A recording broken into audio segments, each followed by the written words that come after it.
मित्रांनो, मागच्या व्हिडिओ लेक्चरमध्ये आपण प्रदूषणाची व्याख्या, प्रदूषणाची संकल्पना,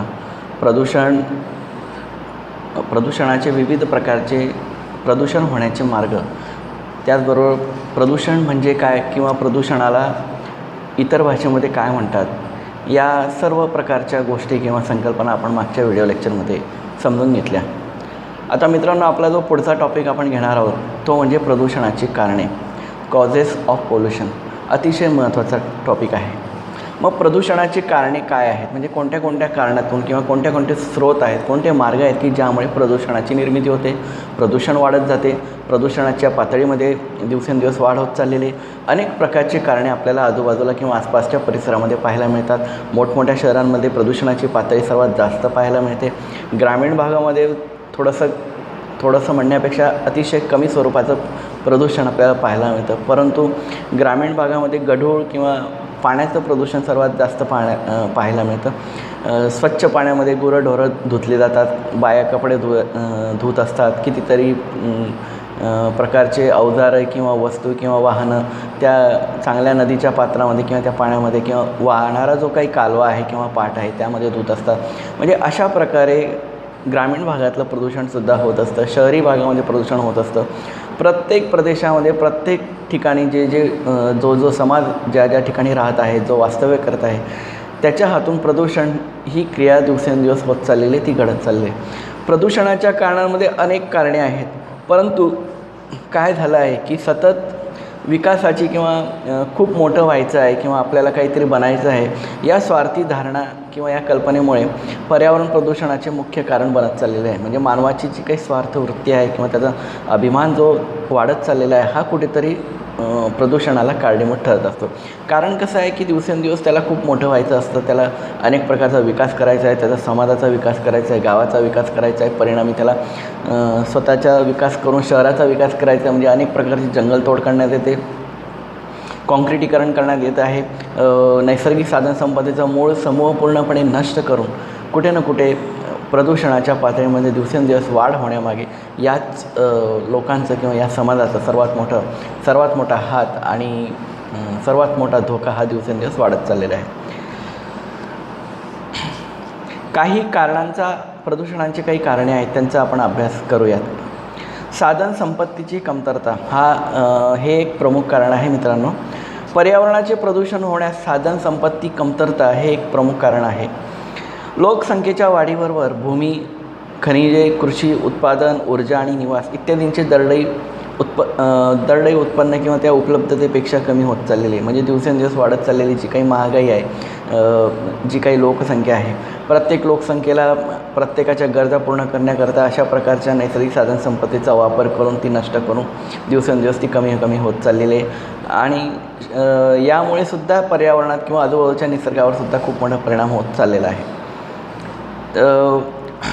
या पर्यावरणाच्या प्रदूषण होण्यामागे सर्वात महत्त्वाचं म्हणजे काय आहे की जंगलातील क्षेत्राचा ह्रास होत चाललेला आहे. म्हणजे तो दिवसेंदिवस खूप वाढत चाललेला आहे. आणि जंगलाच्या ह्रासामुळे वाहनांची संख्या दिवसेंदिवस शहरात आणि ग्रामीण भागामध्ये सुद्धा आज बघायला मिळत आहे. 20-25 वर्षापूर्वी ग्रामीण भागातली जी काही वाहनं होती ती अतिशय दुर्मिळ होती. म्हणजे फार क्वचित लोकांकडे वाहनं पाहिली जायची. परंतु आज ग्रामीण भागामध्ये सुद्धा एक घर एक वाहन अशी परिस्थिती झाली. म्हणजे प्रदूषणाच्या पातळीमध्ये सुद्धा वाढ होण्यामागे ग्रामीण भागातील लोकंसुद्धा मागे नाही. शहरी भागातली तर आहेच, परंतु ग्रामीण भागामध्ये सुद्धा आपल्याला ती गोष्ट पाहायला मिळते. आणि या पर्यावरणातल्या या नैसर्गिक संपदेला किंवा या जंगलातल्या सर्वात जास्त मानवाच्या कृतीमुळे किंवा मानवाच्या अतिशयोक्ती वापरामुळे व संपूर्ण जंगले नष्ट करण्यामागे पर्यावरणात अनेक प्रकारे मोठ्या घटनांचा ऱ्हास होत चाललेला आहे, त्या कुठेतरी नष्ट होत चाललेला आहे. आणि परिणामी ऱ्हास झाल्यानंतर इकडे प्रदूषणाची पातळी दिवसेंदिवस वाढत चालली. त्याच्यामुळे हे प्रदूषण कोणीही शोषू शकत नाही किंवा ते कमी करू शकत नाही. जंगलातली जी काही झाडं किंवा ती विविध संपत्ती होती ती प्रदूषणाला कुठेतरी एक आळा घालण्याचा प्रयत्न करत होती. परंतु आपण सर्वच ठिकाणी सर्व प्रदेशातील झाडं नष्ट करत चाललेलो आहोत. आणि म्हणूनच आता आपल्याला झाडाचं महत्त्व समजतं आहे, झाडाचा उपयोग समजतो आहे, झाड काय आहे, झाडाचं कार्य, झाडाचं कर्तृत्व, एक झाड किती जणांना पोसू शकतं या बाबतीमध्ये आपल्याला सर्वांना माहीतच आहे. आणि दिवसेंदिवस झाडं कमी होत चाललेले असल्यामुळे वाढणारं जे काही प्रदूषण आहे आणि या प्रदूषणामध्ये जो काही कार्बन डायऑक्साईड आहे, कार्बन मोनॉक्साईड आहे, क्लोरोफ्लोरोकार्बन्स आहे, हे सगळे विषारी घटक हे झाडं शोषून घेत होते, परंतु आता झाडंच राहिले नाही. त्याच्यामुळे ही क्रिया होण्यामागचं कारणच राहत नाही, कुठला मार्गच उरत नाही. म्हणूनच हा वायू मानवाच्या शरीरात जाऊन मानव प्रतिकार करू शकत नाही, कारण इतक्या मोठ्या प्रमाणामध्ये हा वायू शरीरात गेल्यानंतर त्याला श्वसनाचे आजार होतात, अस्थमाचा त्रास होतो, दम्याचा त्रास होतो, डोळ्यांची जळजळ होते, छातीत दुखतं, असे विविध प्रकारचे आजार या प्रदूषणाच्या विविध प्रकारच्या घटकांमुळे किंवा या विषारी द्रव्यांमुळे होत असतो. पुढचं महत्त्वाचं कारण जे सांगितलं आहे ते मित्रांनो, उद्योगधंद्यांचा विकास. वाढत्या शहरीकरणामुळे आणि वाढत्या ग्रामीण भागातले सुद्धा शहरात लोक येऊ लागलेले. दिवसेंदिवस ग्रामीण भागातलं क्षेत्रसुद्धा कमी होत चाललं आहे. शेतीचे प्रदेश कमी होत चाललेले, किंबहुना एक काळ असा होता की खूप मोठ्या प्रमाणामध्ये शेती केली जायची, एकत्र कुटुंब पद्धती होती, विविध प्रकारच्या प्रदेशामध्ये विविध प्रकारचा भाजीपाला किंवा तत्सम प्रकारचे अन्नधान्य उगवले जायचे, परंतु आज तसं काही दिसत नाही. आज विभक्त कुटुंब पद्धतीमुळे अनेक प्रकारच्या शेतीचं विभाजन होऊन त्या ठिकाणी ती शेती विकली जाऊ लागली आहे आणि परिणामी त्या ठिकाणी नापिकीकरण सर्वात जास्त वाढू लागलेले आहे. नापिकीकरणामुळे काय होत आहे की दिवसेंदिवस हे त्या ठिकाणी विविध प्रकारचे प्लॉट्स पडतात, काही कमर्शियल असतात, काही रेसिडेन्शियल असतात, काही उद्योगधंद्यांच्या निमित्ताने, म्हणजे हे सर्व शेतीचे प्रदेश असून त्या ठिकाणी पूर्ण नापिकीकरण केल्यानंतर या प्रदेशांचं कुठे ना कुठे त्यांचं मानवाच्या स्वार्थीवृत्तीमुळे हे प्लॉट्स किंवा हे प्रदेश पूर्णपणे कॉन्क्रिटीकरण केले जात आहे, पूर्णपणे त्या उद्योगधंद्याच्या वाढीस लागत आहे आणि उद्योगधंदे किंवा इतर स्रोत वाढत असल्यामुळे या उद्योगधंद्यातून, कारखान्यातून जे काही धुराडे आहेत, ह्या धुराड्यातनं अनेक प्रकारचं प्रदूषण आपल्या वातावरणामध्ये पसरत चाललेलं आहे आणि याच प्रदूषणाच्या वाढत्या पातळीमुळे दिवसेंदिवस याचा परिणाम मानवाच्या आरोग्यावर तर होतोच, परंतु आकाशामध्ये जे काही उडणारे जे पशुपक्षी आहेत, या पशुपक्ष्यांनासुद्धा तितक्याच मोठ्या प्रमाणात या धुरांचा किंवा या विषारी वायूंचा त्रास होतो. परिणामी ते सुद्धा मृत्युमुखी पडतात. उत्तर प्रदेश, मध्य प्रदेश, गुजरात, नंतर बिहार असे काही हे प्रमुख राज्य आहेत मित्रांनो की ज्या ठिकाणी उद्योगधंदे व कारखान्यांची संख्या अमाप आहे. सर्वात जास्त उद्योगधंदे व कारखाने पाहिले जातात आणि याच कारखान्यातून सर्वात जास्त धूर या धुराड्यांमधून निघतो आणि सर्वात जास्त पाण्याचं प्रदूषणसुद्धा याच राज्यामध्ये आपल्याला पाहायला मिळतं. अशा प्रकारे उद्योगधंदा विकासाचा जो कल मानवाचा होत चाललेला आहे. मानव काही ना काही नवीन करण्याच्या प्रयत्नात असतो. मानवाला असं वाटतं की आपण काहीतरी प्रगती केली पाहिजे, आपण काहीतरी नवीन शोध लावला गेला पाहिजे, आपण काहीतरी कार्य केले गेलं पाहिजे.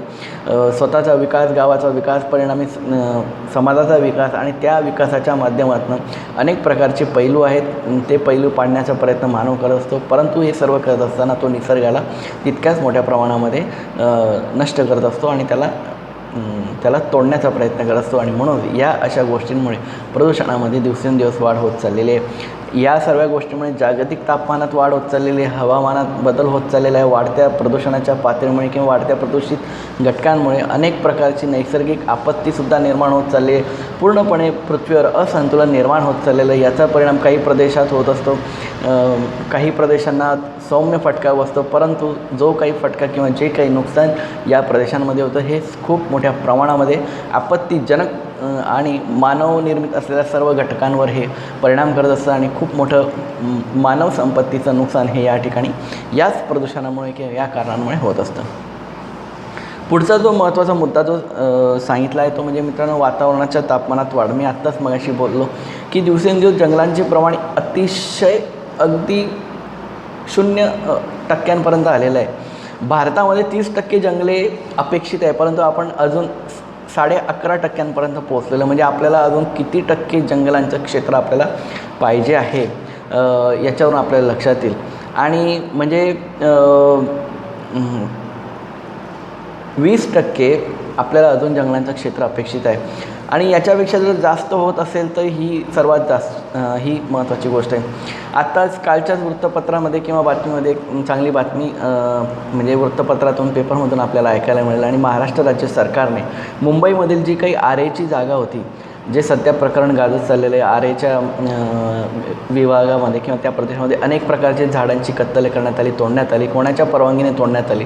खूप प्रकरण गाजत होतं. अनेक लोक याला विरोध करत होते, प्रतिकार करत होते की ही जागा राखीव जंगलांच्या क्षेत्रामध्ये न्यावी किंवा वन विभागाकडे द्यावी किंवा अशा प्रकारचं खूप मोठं संघर्ष पर्यावरणप्रेमी आणि निसर्गप्रेमी आणि जंगलांवर जे पर्यावरणावर प्रेम करणारे होते हे करत होते. आणि महाराष्ट्र शासनाने आता कालच सुतोवाच केला आणि मीडियाच्या समोर सांगितलं की आरेमधील जी काही सर्वात जास्त 300 हेक्टर जी काही जागा आहे ही वन विभागाकडे सुपूर्द करण्यात आलेली आहे. म्हणजेच वन विभागाकडे देऊन ती जागा आता राखीव जंगलांमध्ये येणार आहे. त्या ठिकाणी अनेक प्रकारची जैवविविधता जगू शकणार आहे, प्राणी जगणार आहेत. खूप मोठी आनंदाची बातमी आहे. ही 300 हेक्टर जागा आता या 11.5% वाढ होऊन म्हणजे जंगले कुठेतरी वाढताना आपल्याला दिसत आहे. खूप आनंदाची बातमी आहे. अशा प्रकारचा निर्णय जर प्रत्येक राज्यातल्या सरकारने किंवा शासनाने घेतला तर खूप मोठ्या प्रमाणामध्ये जंगले वाढू शकतात. तर मित्रांनो, मी असं म्हणेल की 30% सर्वात जास्त जंगलांचे क्षेत्र आपल्या भारतातच निर्माण होऊ शकतील. फक्त हवं आहे ते धाडस, तो निर्णय घेण्याची क्षमता आणि पर्यावरणावर आणि निसर्गावर प्रेम करणाऱ्यांचं दिवसेंदिवस वाढणारी संख्या हे प्रमुख घटक आहे. जो झाडांवर पशुपक्षी प्राण्यांवर प्रेम करेल तोच या निसर्गावर प्रेम करू शकतो. त्याला निसर्गावर आणि पर्यावरणावर प्रेम करण्याचा अधिकार आहे आणि तोच त्याला तारू शकतो. अशा प्रकारे या सर्व गोष्टींमुळे प्रदूषणाच्या पातळीमध्ये दिवसेंदिवस वाढ होत चालल्या असल्यामुळे वातावरणात बदल होत चालला आहे. जागतिक तापमान वाढ होत चाललेले, हवामानात बदल होत चाललेले, अनेक विविध प्रकारचे नैसर्गिक संकटेसुद्धा निर्माण होत चालले आणि याचा परिणाम मानवाला किंवा मानवाच्या संपत्तीला होत चाललेला आहे. पुढचा घटक आहे जंगलांचा नाश. तुम्ही आत्ताच सांगितलं की किती टक्के जंगले अपेक्षित आहे. भारतासारख्या देशामध्ये 30% सर्वात जास्त जंगले अपेक्षित आहे. कारण दिवसेंदिवस वाढत असलेली लोकसंख्या आणि या लोकसंख्येला आळा घालण्यासाठी नैसर्गिक साधनसंपत्तीची गरज असते, आवश्यकता असते आणि या गरजेपोटी अनेक संसाधने आणि साधने नष्ट करण्यात येतात. त्यांचा वापर केला जातो आणि पुन्हा ती काही नव्याने तयार काही होत नाही. म्हणून अशा प्रकारच्या या गोष्टींमुळे जंगलांचा होत असलेला ह्रास आणि नाश आणि नष्ट होत चाललेली निसर्ग संपदा यामुळे प्रदूषणाच्या पातळीत वाढ होऊन मानव निर्मित सर्व घटकांवर त्याचा परिणाम होऊन दुष्परिणाम मानवाच्या व पशुपक्ष्यांच्या व प्राण्यांच्या आरोग्यावर होत चाललेला आहे. पुढचा घटक आहे वाढती लोकसंख्या. याच्यावरून आपल्या लक्षात येईल की काय आहे याचा परिणाम. वाढत्या लोकसंख्येमुळे त्यांचं अन्न, वस्त्र, निवारा याच्या पलीकडे अनेक प्रकारच्या गरजा असतात. निवारा ही सर्वात महत्त्वाची गरज. दिवसेंदिवस वाढणाऱ्या लोकसंख्येला प्रत्येक ठिकाणी स्वतंत्र घर पाहिजे असतं आणि स्वतंत्र घर कुठे मिळेल, कुठे तयार होईल. एकत्र कुटुंब पद्धतीचं केव्हाच संपुष्टात आलेली आहे. आता विभक्त कुटुंब पद्धती आहे. जर आईवडिलांना एकुलता एक मुलगा जरी असला तरी तो मुलगा म्हणतो की मला स्वतंत्र राहायचं. म्हणजे याच्यावरून लक्षात घ्या की विभक्त कुटुंबाचा जो काही दुष्परिणाम जो गेल्या 20-25 वर्षापासून आपण पाहतो आहे तो किती भयानक आहे. मग असे कितीतरी परिवार आहे, कितीतरी पिढ्या आहेत ज्या स्वतंत्र राहण्याचा प्रयत्न करत आहे. या पिढ्या आता जंगलांच्या क्षेत्राजवळ पोहोचल्या गेलेल्या आहेत. काही जंगलांचे क्षेत्र याच लोकांना राहण्यासाठी करण्यात आलेले आहे, ज्याला आपण लक्झरी लाईफ म्हणतो, डिलक्स लाईफस्टाईल म्हणतो. आणि त्या जंगलांच्या क्षेत्रामध्ये किंवा विविध प्रकारच्या प्रदेशांमध्ये लोक राहण्याचा प्रयत्न करत आहे. कितीतरी पैसा खर्च करून ते जंगले नाश करून त्या ठिकाणी अशा प्रकारची लाईफस्टाईल तयार केली जाते की जेणेकरून लोक त्या ठिकाणी आकर्षित होतील आणि लोक खूप मोठ्या प्रमाणामध्ये पैसा देऊन त्या ठिकाणी वास्तव्य करतील. महाराष्ट्रातलं अशाच प्रकारचा एक जंगलांचा प्रदेश मित्रांनो लवासा प्रोजेक्ट, जो पुणे जिल्ह्यातील आहे. लवासा प्रोजेक्ट किंवा लवासा प्रकल्प या ठिकाणी डिलक्स आणि लक्झरी लाईफस्टाईल लोकांना दिली जाते. हे संपूर्ण लवासा जे क्षेत्र आहे पूर्ण निसर्गात अर्थात जंगलांच्या क्षेत्रात येतं, परंतु खूप मोठ्या बिल्डरांनी किंवा व्यापारी लोकांनी ते विकत घेऊन आणि काही राजकारण्यांच्या मध्यस्थीने आणि त्यांच्या मदतीने या ठिकाणी खूप मोठ्या प्रमाणामध्ये जंगलतोड करून त्या ठिकाणी वसाहती किंवा वस्त्या निर्माण केलेल्या आहे, ज्याला आपण लक्झरी आणि डिलक्स लाईफस्टाईल म्हणतो. आणि प्रत्येक छोटं घर हे करोडोच्या रुपयाने त्या ठिकाणी विकलं जातं. लोकांना चांगल्या प्रकारची लाईफस्टाईल देण्याकरता निसर्गाच्या सानिध्यामध्ये किंवा चांगल्या प्रकारची जीवनशैली देण्याकरिता अशा प्रकारचं प्रयोजन यांनी केलेलं आहे. परंतु हे धोकादायक आहे, हे चुकीचं आहे. निसर्गाच्या आणि जंगलांच्या किंवा पर्यावरणाच्या विरोधामध्ये जाऊन तुम्ही जंगले नष्ट करून त्या ठिकाणी मानवी वस्त्या निर्माण केलेल्या आहेत, हे अतिशय गंभीर गुन्हा आहेत, ही चूक आहे. कारण काय, येणाऱ्या काळामध्ये खूप मोठ्या नैसर्गिक आपत्तीला तुम्हाला सामोरं जावं लागलेलं आहे. जी काही तुम्ही मानवनिर्मित वसाहती निर्माण केलेल्या आहे मित्रांनो किंवा समाज हो, त्या ठिकाणी खूप मोठ्या प्रमाणात आपत्ती निर्माण झाल्यानंतर त्या ठिकाणी सर्वच्या सर्व ज्या काही वसाहती किंवा ज्या वस्त्या वसवल्या गेलेल्या आहेत, तुम्ही निसर्गाचं अतिक्रमण करून त्या ठिकाणी वस्त्या बसवल्या आहेत. या नैसर्गिक संकटातूनच त्या संपूर्णपणे नष्ट होतील, त्यांचा नाश होईल. खूप मोठ्या प्रमाणामध्ये लवासासारख्या प्रोजेक्टच्या या प्रदेशात किंवा पुणे जिल्ह्यामध्ये किंवा या भागामध्ये खूप मोठ्या प्रमाणात भूस्खलन होतं, म्हणजे लँडस्लाईड होतात, भूकंपाचे धक्केसुद्धा जाणवतात, खूप मोठ्या प्रमाणात पाऊस पडतो, त्या ठिकाणी महापूरसुद्धा होतो. अशा प्रकारच्या नैसर्गिक आपत्तीमुळे त्या ठिकाणी खूप मोठ्या आपत्तीला या वसाहतीला किंवा या प्रकल्पाला सामोरं जावं लागणार आणि झालेलं नुकसान हे तुम्ही भरू शकणार नाही. इतकी मोठी गंभीर अवस्था किंवा आपत्तीजनक परिस्थिती येणाऱ्या काळामध्ये निश्चित येईल, यात काही शंका नाही. अशा प्रकारे प्रदूषणाची जी काही कारणे आहेत, या कारणांवर आपण एक प्रकाश झोत टाकण्याचा प्रयत्न केलेला आहे. मित्रांनो, असे अनेक कारणे आहेत की ज्याच्यामुळे प्रदूषणामध्ये वाढ होते. अन्नधान्यांची नासाडी आहे, अनेक प्रकारचं खाल्लेलं अन्नसुद्धा वाया जातं, बाहेर मोठमोठ्या कार्यक्रमातलं जे काही अन्न आहे ते सुद्धा वाया जातं, त्याची नासाडी होते, त्याचं प्रदूषण होतं आहे. हॉस्पिटलच्या बाहेर अनेक प्रकारचा जैववैद्यकीय कचरा पडलेला असतो, त्या जैववैद्यकीय कचऱ्याचंसुद्धा प्रदूषण खूप मोठ्या प्रमाणामध्ये होतं आहे. कोरोनासारख्या काळामध्ये तर अतिशय गंभीर स्वरूपामध्ये जैववैद्यकीय कचऱ्याचं प्रदूषण पाहण्यात आलेलं आहे. अन्नधान्याच्या नासाडीचं प्रदूषण पाहण्यात आलेलं आहे. कितीतरी मोठ्या प्रमाणामध्ये नद्यांचं प्रदूषण पाहण्यात आलेलं आहे. गंगा नदीचं प्रदूषण तर आत्ताच खूप मोठ्या प्रमाणामध्ये होत चाललेलं आहे, कारण कोरोनामुळे मृत पावलेले जे काही लोक आहेत, ती मृत पावलेली लोक अक्षरशः नदीच्या पात्रामध्ये फेकून देत आहेत, नदीच्या किनारी ठेवून लोक चालले जात आहे. म्हणजे कितीतरी मोठ्या प्रमाणामध्ये प्रदूषण या गंगा नदीचं होत आहे.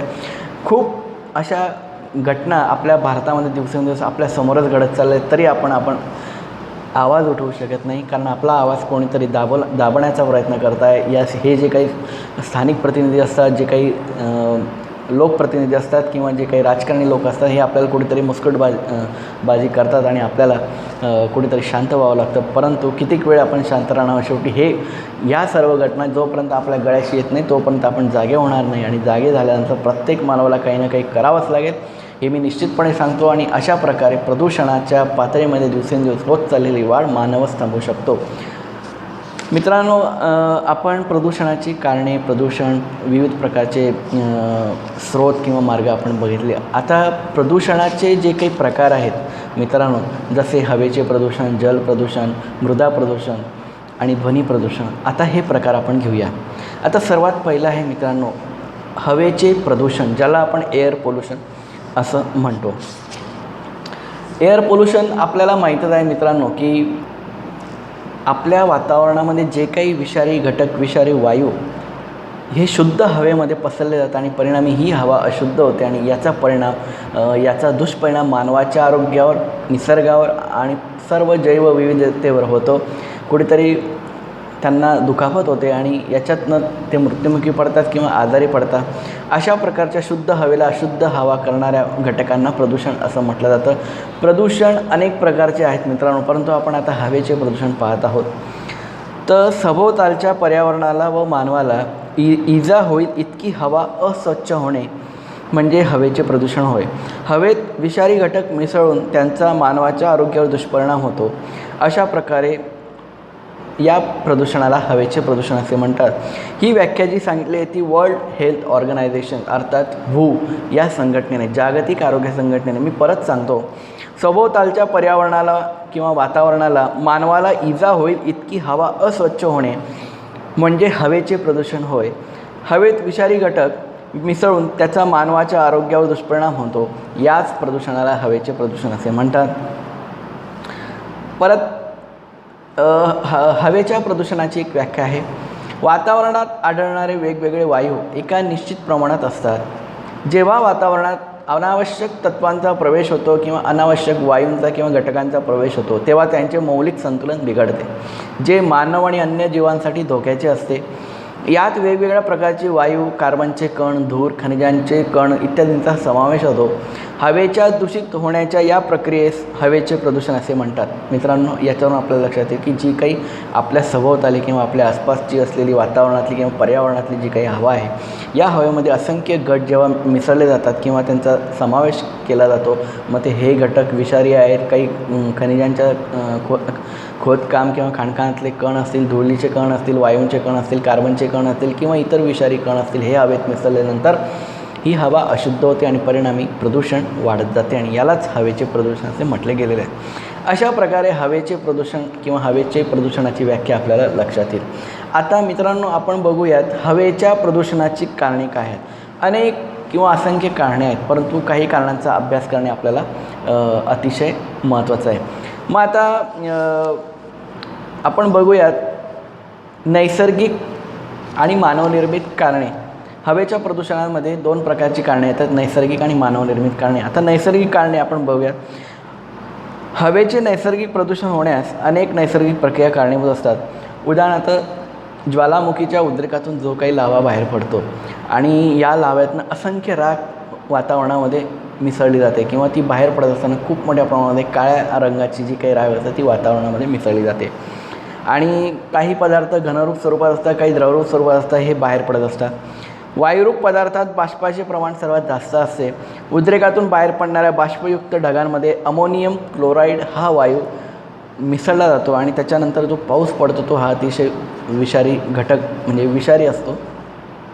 याशिवाय hydrogen sulphide, hydrochloric acid, sulphur dioxide, carbon dioxide, इतर धुलीकण किंवा राख, शिलारस इत्यादी पदार्थांचा या सर्व वातावरणामध्ये किंवा पर्यावरणामध्ये समावेश होतो आणि परिणामी प्रदूषणाच्या वातावरणातल्या पातळीमध्ये वाढ होत जाते आणि अशा प्रकारे त्या परिसरातली किंवा आसपासच्या परिसरातली जी काही हवा आहे ती प्रदूषित होत जाते. अशा प्रकारचे अनेक नैसर्गिक कारणे आपल्याला लक्षात येतील. अनेक प्रकारचे वाहणारा जो काही सोसायटीचा वारा म्हटला जातो किंवा या वाऱ्याच्या सभोवताली किंवा वारा अनेक प्रकारचे धुलीकण किंवा कचरा वाहून आणला जातो किंवा असे प्रकारचे नैसर्गिक कारणे आपल्याला लक्षात येतील. आता पुढचं आहे मित्रांनो मानवनिर्मित कारणे. हे सर्वात महत्त्वाचं आहे हवेच्या प्रदूषणामध्ये. औष्णिक विद्युत केंद्र या मानवनिर्मित कारणांमध्ये पहिला घटक यांनी सांगितलेला औष्णिक विद्युत केंद्र. भारतातील हवा प्रदूषणात मुख्यतः औष्णिक विद्युत केंद्र जबाबदार आहेत. कारण औष्णिक विद्युत केंद्रातून मोठ्या प्रमाणामध्ये कोळशाचा वापर केला जातो आणि 7व्या पंचवार्षिक योजनेप्रमाणे भारतामध्ये 75 मोठे औष्णिक केंद्र आहेत. भारतात एकूण ऊर्जा निर्मिती ही 65% औष्णिक विद्युत केंद्राद्वारेच केली जाते आणि औष्णिक विद्युत केंद्रातून बाहेर पडणाऱ्या धुरातून सर्वात जास्त राख बाहेर पडते. त्याच्यात यामध्ये अनेक प्रकारचे रासायनिक घटक असतात, जसे सल्फर ट्रायऑक्साईड इत्यादी घटक, आणि हे सर्वात विषारी घटक वातावरणाच्या हवेमध्ये मिसळल्यानंतर तेथील सभोवतालची हवा ही प्रदूषित होत असते आणि म्हणूनच कोळसा किंवा गंधक किंवा सल्फर डायऑक्साईड त्या वातावरणात मिसळलं जातं आणि परिणामी मानवाच्या आरोग्यास खूप मोठा परिणाम त्या ठिकाणी होत असतो. औष्णिक विद्युत केंद्र आपलं बघायचं झालं तर आपल्या मुक्ताईनगरपासूनच एक 35 किलोमीटर अंतरावर दीपनगर जे ठिकाण आहे, वरणगाव ऑर्डनन्स फॅक्टरीच्या पुढे दीपनगर औष्णिक केंद्र असा खूप मोठं विद्युत प्लांट आहे आणि या ठिकाणी कोळशाच्याच निर्मितीवर विद्युत निर्मिती केली जाते आणि खूप मोठ्या प्रमाणामध्ये कोळसा नैसर्गिक संसाधनं आहेत आणि कोळशाचा वापर करून त्या ठिकाणी वीज निर्माण केली जाते आणि खूप मोठ्या प्रमाणामध्ये त्या 2 धूरकांडे दिसत असतात आपल्याला लांबून. त्याच्यातनं खूप मोठा कार्बन बाहेर पडतो. याच्यामध्ये सल्फर डायऑक्साईड असतात, गंधक असतं, सल्फर ट्रायऑक्साईड असते, असे कितीतरी विषारी वायू त्याच्यातनं बाहेर पडत असतात आणि परिणामी त्या सभोवतालच्या परिसरामध्ये बघा खूप मोठ्या प्रमाणामध्ये ज्येष्ठ नागरिकांनाही त्रास होतो, लहान मुलांनाही श्वसनाचा आजार होतो, अनेक आजार शारीरिक आणि त्वचेचे आजार याच परिसरात राहणाऱ्या लोकांना आहेत. तुम्ही विचारून पहा, तुम्ही खात्री करून पहा, तुम्हाला पटेल ही गोष्ट. कारण त्या ठिकाणी निर्माण होत असलेला कार्बन किंवा तो प्रदूषण किंवा ती राख अतिशय विषारी आणि भयानक आहे. यापासून तुम्ही दूर राहिलं पाहिजे. पुढचं आहे रासायनिक खतं किंवा यांचे कारखाने. अनेक प्रकारच्या शेती किंवा इतर उद्योगधंद्यासाठी खते लागत असतात किंवा विविध प्रकारची औषधे लागत असतात आणि याच खतांच्या किंवा याच कारखान्यांच्या माध्यमातून सुद्धा अनेक प्रकारचे धूर किंवा धूरखंडातनं बाहेर अनेक विषारी वायू बाहेर पडत असतात. Sulphur dioxide, sulphur monoxide, potassium dioxide किंवा फॉस्फेट असे विषारी वायू हे वातावरणामध्ये किंवा पाण्याच्या स्वरूपामध्ये सुद्धा सोडले जातात. खूप मोठं भयानक रासायनिक खतं आणि असेंद्रिय खतांचं जे काही कारखाने आहेत या कारखान्यातून कितीतरी उत्पादन होत असतं. भारतात रासायनिक खत निर्मिती करणारे जवळपास 72 मोठे कारखाने आहेत आणि छोटे कारखाने असंख्य आहेत. या रासायनिक खतातून फार मोठ्या प्रमाणात हवेचे प्रदूषण होत असते, कारण विषारी वायू बाहेर पडत असतात आणि अमोनिया, हायड्रोकार्बन, अमोनियम ट्रायऑक्साईड असे विविध प्रकारचे हवेच्या प्रदूषणातील मोठे घटक बाहेर पडल्यानंतर हवेचे प्रदूषण निर्माण होण्यास ते कारणीभूत ठरत असतात.